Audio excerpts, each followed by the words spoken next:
तो hello everyone, आज हम पढ़ने वाले chapter number 5 that is cell structure and organisation.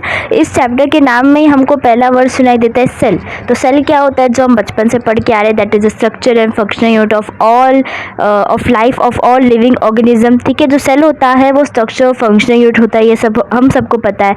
तो जितने भी लिविंग ऑर्गेनिजम्स है, जैसे कि सेल जो सबसे पहले होता है, उसके बाद आता है टिश्यू। ठीक है, जितने भी ग्रुप ऑफ सेल्स है वो टिश्यू बनाते हैं। ग्रुप ऑफ टिश्यू क्या बनाते हैं, फिर ऑर्गन्स बनाते हैं। ग्रुप ऑफ ऑर्गन्स बनाता है ऑर्गन सिस्टम, और फिर ऑर्गन सिस्टम से एक लिविंग ऑर्गेनिज्म बनता है। तो इस सबसे छोटी यूनिट इसमें क्या है, सेल है। ठीक है, उसके बाद हम पढ़ते हैं कि capable of independent existence and can perform all the functions of the life.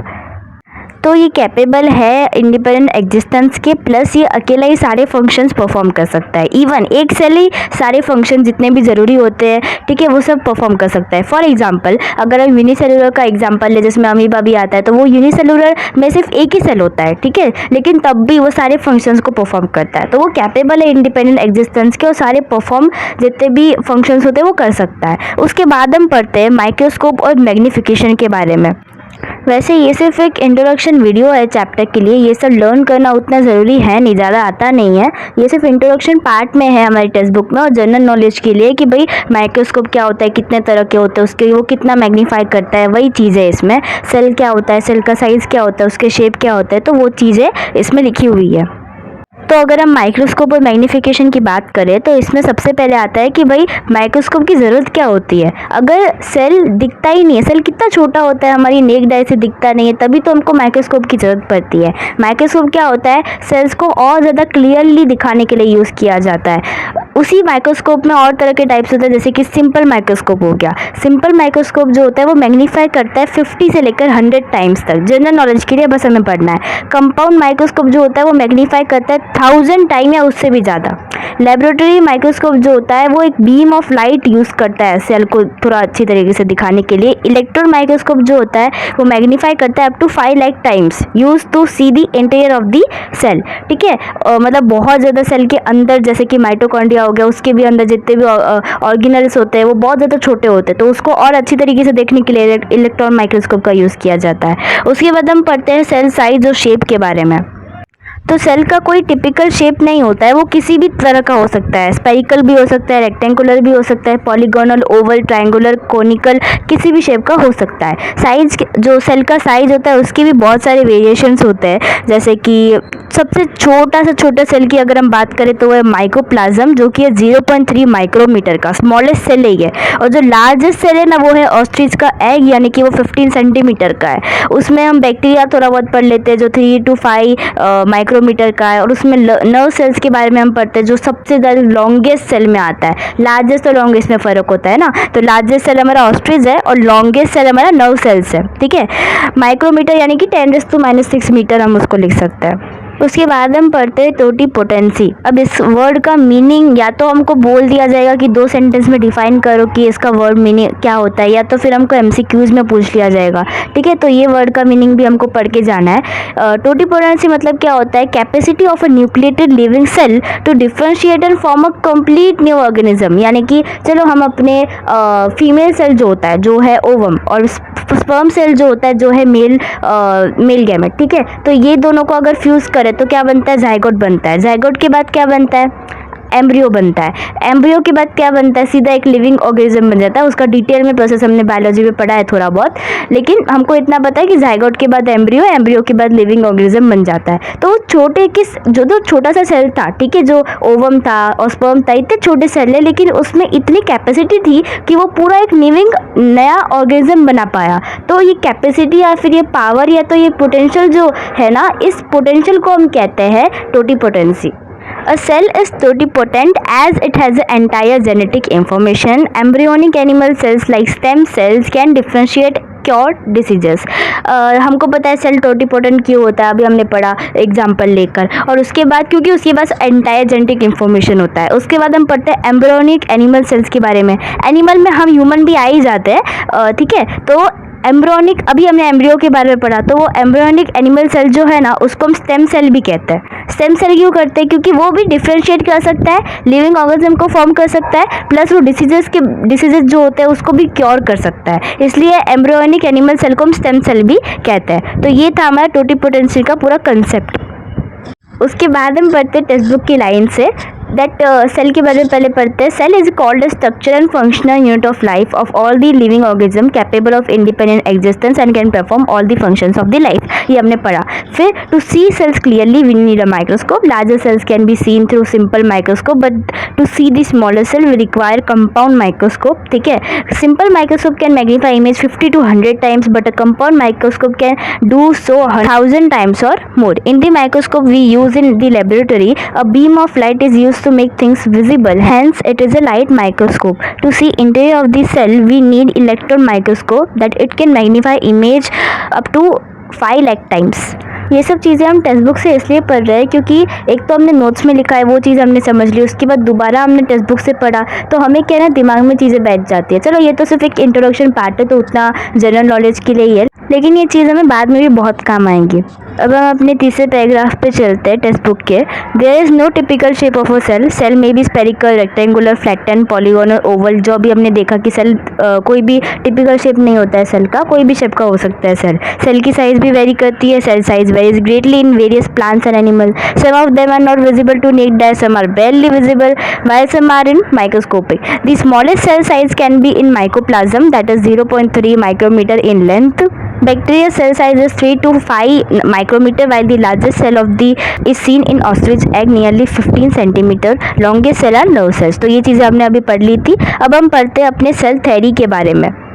तो सेल थ्योरी से ही हमारे postulates of modern cell theory बने थे। ठीक है, तो अगर हम सेल थ्योरी किसने दी थी वो पहले पढ़ते हैं। तो सबसे पहले है एविन लीवेनवुक, जिन्होंने 1600s के टाइम में एक सैम्पल माइक्रोस्कोप बनाया था ऐसे। और एक नीदरलैंड के इंसान थे जिन्होंने बैक्टीरियल सेल को पहली बार ऑब्जर्व किया था, यानी कि एनिमल सेल ही कह सकते हैं। ऑब्जर्व इन लिविंग सेल, मतलब जो फर्स्ट पर्सन थे लिविंग सेल को ऑब्जर्व करने वाले, ये थे वी लेवेनहुक। ठीक है, अब इन्होंने क्या किया था, पॉन्ड वाटर में गए, पॉन्ड वाटर जो होता है ना उसमें उन्होंने एक बैक्टीरियल सेल को ऑब्जर्व किया, वो सैम्पल माइक्रोस्कोप जो उन्होंने ही बनाया था। ठीक है, इसलिए इनको कहते हैं हम first man to observe a living cell. उसके बाद आए हमारे रॉबर्ट हुक। रॉबर्ट हुक ने भी 1600s के टाइम पे एक प्लांट सेल को ऑब्जर्व किया था। अब एनिमल सेल तो एविन लेवेनहुक ने ऑब्जर्व किया था, इन्होंने प्लांट सेल को ऑब्जर्व किया। कैसे ऑब्जर्व किया कि उसमें कंपार्टमेंट बने हुए हैं। ठीक है, अलग अलग कंपार्टमेंट बने हुए हैं, जैसे मैंने बाजू में डायग्राम भी ड्रॉ किया है, ऐसे कंपार्टमेंट उन्होंने ऑब्जर्व किया है। तो कंपार्टमेंट मतलब हमने बुद्धिस्ट मॉन्क को देखा है ना कि वो आराम से बैठते हैं और मेडिटेट करते हैं, तो उनके अलग अलग कंपार्टमेंट होते हैं। तो उसी कंपार्टमेंट के नाम से इन्होंने इसको नाम दे दिया सेल। ठीक है, तभी यहाँ से इन्होंने सेल का नाम दिया है। इसके बाद आते हैं हमारे रॉबर्ट ब्राउन। इन्होंने क्या किया ना, इन्होंने सेल के अंदर जो न्यूक्लियस होता है ना, हमको तो पता है न्यूक्लियस है, लेकिन उन्होंने फर्स्ट डिस्कवर किया कि सेल के अंदर भी न्यूक्लियस होता है जो ब्रेन ऑफ द सेल होता है। उसके बाद हम देखते हैं एम शेल्डन को। ये जो थे इन्होंने 1838 में ऑब्जर्व किया था that all the plants are made up of cells. ये जो थे जर्मन बोटेनिस्ट थे, ये साइंटिस्ट नहीं थे, ये सब लोग अलग अलग थे सब लोग, तो ये जर्मन बोटेनिस्ट थे। ठीक है, इन्होंने देखा कि जितने भी प्लांट है वो सब सेल से बने होते हैं। उसके बाद जो टी स्वान थे, ये इंग्लिश जूलॉजिस्ट थे और इन्होंने ऑब्जर्व किया था जितने भी एनिमल्स होते हैं वो सेल से बने होते हैं। मतलब शेल्डन ने क्या ऑब्जर्व किया, वो प्लांट जितने भी प्लांट होते हैं वो सेल से बने होते हैं। यानी स्वान ने क्या ऑब्जर्व किया, जितने भी एनिमल्स होते हैं वो सेल से बने होते हैं। यानी कि इससे कंक्लूजन क्या निकल रहा है, जितने भी प्लांट होते हैं, जितने भी एनिमल होते हैं वो सब सेल से बने होते हैं। अब स्वान की बात करें, ठीक है, इन्होंने ये भी ऑब्जर्व किया जितने भी एनिमल्स होते हैं ना उनके पास एक बाउंड कवरिंग होती है जिसको हम नाम देते हैं प्लाज्मा मेम्ब्रेन। अब ये तो हमको पता है, लेकिन फर्स्ट ऑब्जर्व इन्होंने किया था। प्लांट सेल जो होते हैं उनके पास एक्स्ट्रा कवरिंग होती है जिसको हम नाम देते हैं सेल वॉल। ठीक है, तो इन्होंने एनिमल सेल के अंदर प्लाज्मा मेम्ब्रेन भी ऑब्जर्व कर लिया और साथ ही साथ जो सेल वॉल होता है वो भी ऑब्जर्व कर लिया प्लांट सेल में। उसके बाद हमारे लास्ट साइंटिस्ट थे वो आए रुडोल्फ वर्शो। इन्होंने क्या किया, 1855 में इन्होंने अपने लैटिन लैंग्वेज जो इनकी थी, ठीक है, तो वो लैटिन लैंग्वेज में इन्होंने लिखा ओमिनिस सेलुला ई सेलुला। इसका मतलब क्या है, एवरी सेल बाय सेल। इसका मतलब क्या है, all cells are arises from the pre existing cell. यानी कि सेल कहीं से बाहर से नहीं आते, जितने भी हमारे अंदर प्री एग्जिस्टिंग सेल थे ना उन्हीं से दूसरे नए सेल बनते हैं। तो ये चीज़ जो अभी हमने पढ़ी वो हम टेक्स्ट बुक में जो लाइंस में लिखा हुआ है वो पढ़ते हैं। You already know that cell theory was propose by Schwann and Schleiden, however in this theory there was no explanation about formation of new cell. It was Rudolf Virchow 1855 who explained for the first time that new cells are formed by cell division from pre-existing cell, that is hominis cellula e cellula. In later years, advanced research in cytology led to the modification of the cell theory, which is known as modern cell theory. तो इसमें हमें स्वान, शिल्डन और Rudolf वेशो जो थे इनके बारे में हमको बताया कि इन सब ने क्या क्या किया, और उसके बाद जितने भी साइंटिस्ट थे ना वो हमें पर्पल वाले जो बॉक्स है उसमें लिखा हुआ है ये चीज़, ठीक है। फिर इन्हीं सब लोगों ने हमको सेल थ्योरी दी जिसको अभी जितने भी साल हुए उसको और मॉडिफाई कर दिया गया जिससे मॉडर्न सेल थ्योरी आई। ये जो पर्पल वाला बॉक्स दिख रहा है ना जिसमें लिखा हुआ है नो दी साइंटिस्ट, इसमें बाकी के जितने भी साइंटिस्ट बचे वो उसमें लिखे हुए हैं। उसके बाद हम कंसेप्ट पढ़ते हैं टोटीपोटेंसी के बारे में, that it is the capacity और the potential of living nucleated cell to differentiate and divide to form any other type of cell and thereby a complete new organism. यह भी हमने पढ़ा।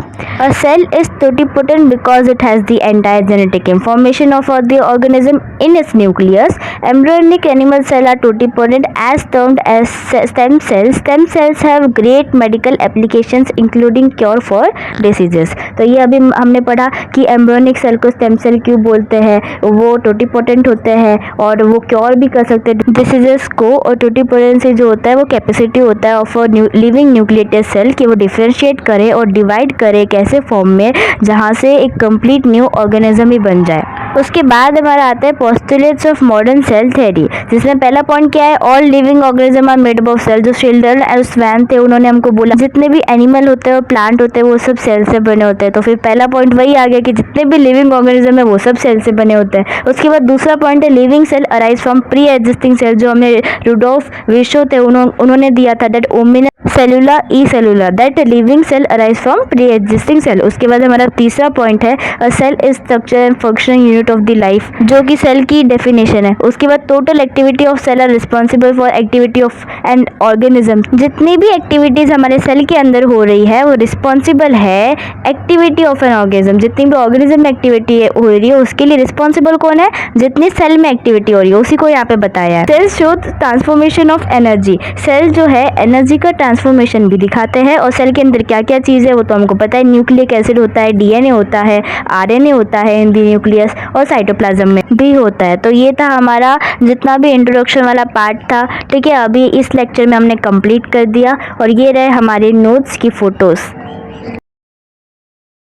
सो thank you everyone, bye bye.